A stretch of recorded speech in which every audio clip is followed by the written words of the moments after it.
My friends, what on earth was that trailer for One Piece Season 2? We've got Chopper and Luke already tearing at our hearts.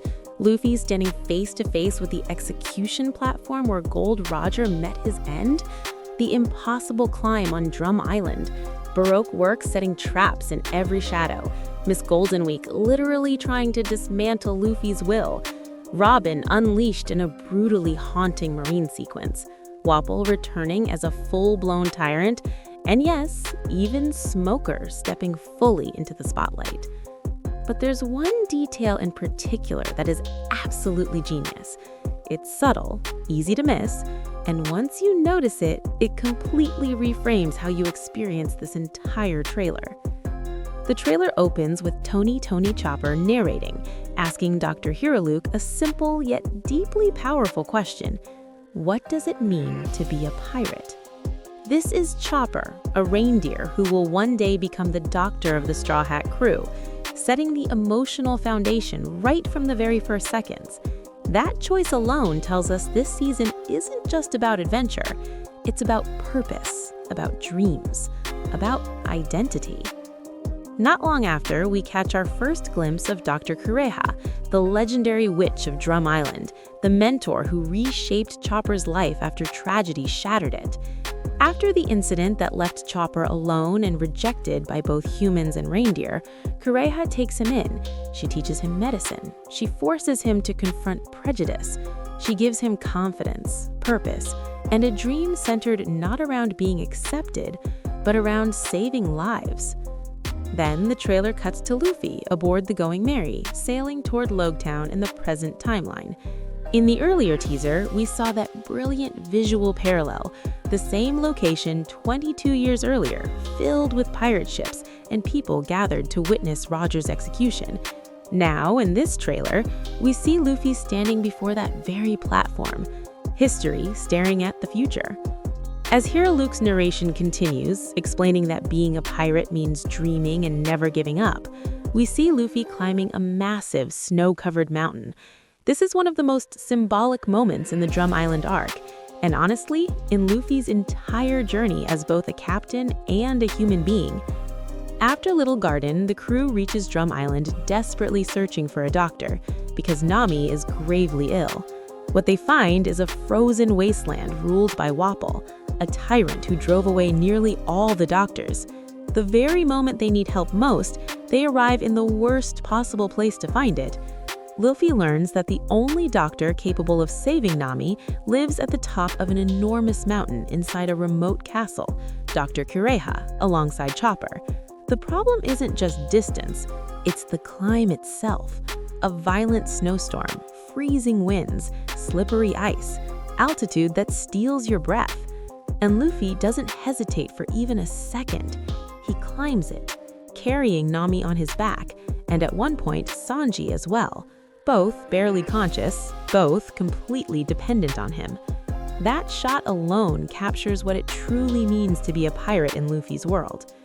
Then we see a beautiful and heartbreaking moment of Chopper with Luke, directly referencing the most tragic parts of Chopper's past.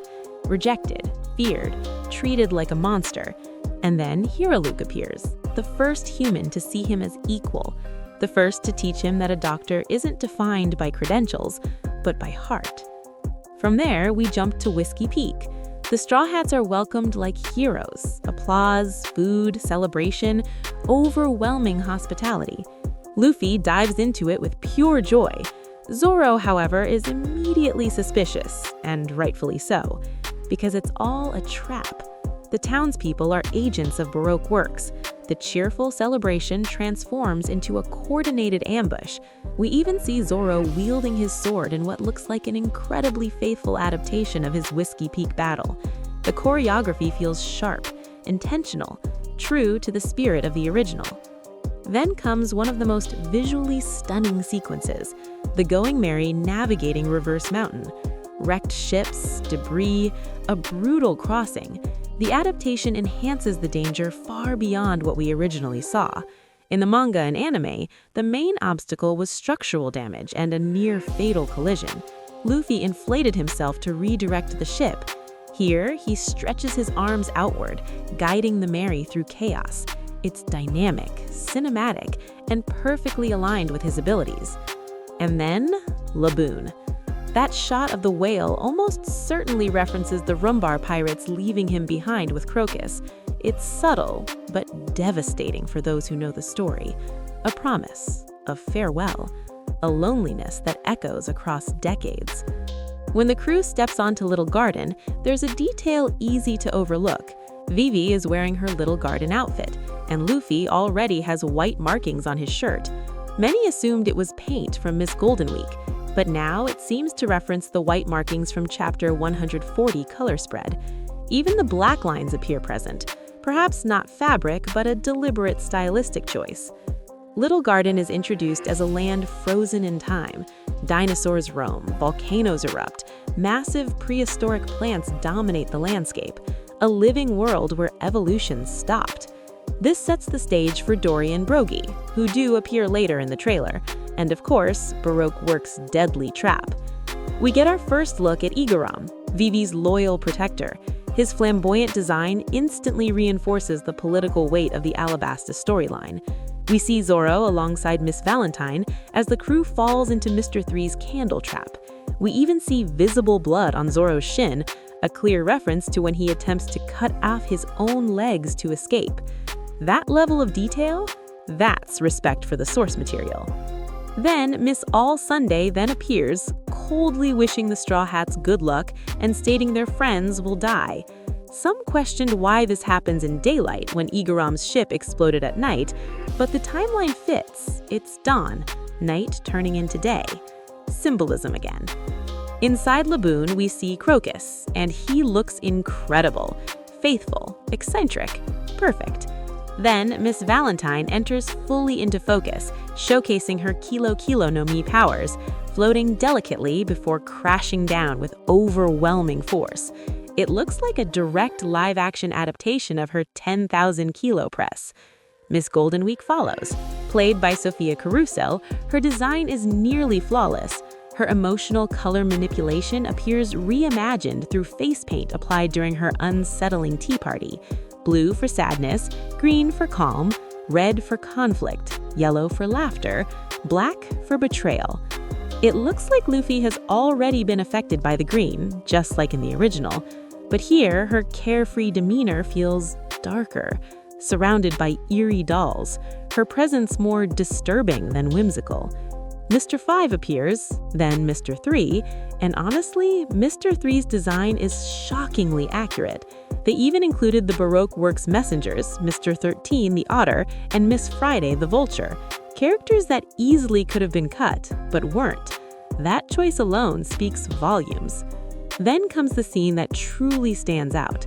Miss All Sunday entering a marine base, the statues referencing Sengoku and Kong, doors opening with falling chrysanthemum petals, and finally, her Hana Hana no Mi powers fully unleashed.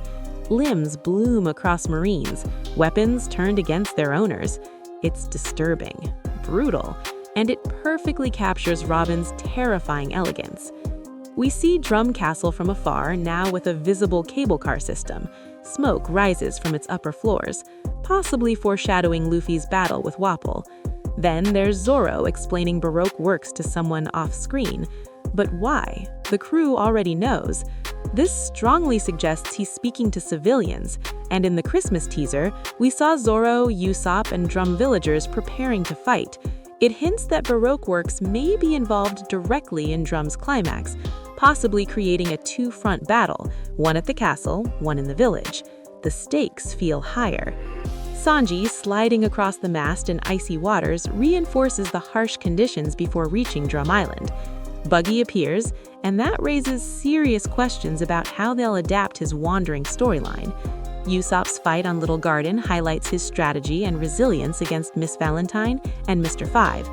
And finally, Wapol. Cruel, selfish, the embodiment of oppression, the Baku Baku no Mi user who devours everything, including his own kingdom's future. His presence in this trailer reinforces that Drum Island is not just about medicine, it's about reclaiming hope. And finally, Smoker. Teased in Season 1's post-credit scene, Now clearly stepping into a larger role, the Smoke Smoke no Mi fruit, relentless justice, a Marine who questions the system he serves. This trailer isn't just showcasing arcs, it's weaving legacy, emotion, symbolism, and escalation into a single cohesive vision. And that subtle genius detail? Opening with Chopper's question. Because this season isn't asking what it means to find the One Piece, it's asking what it truly means to be a pirate.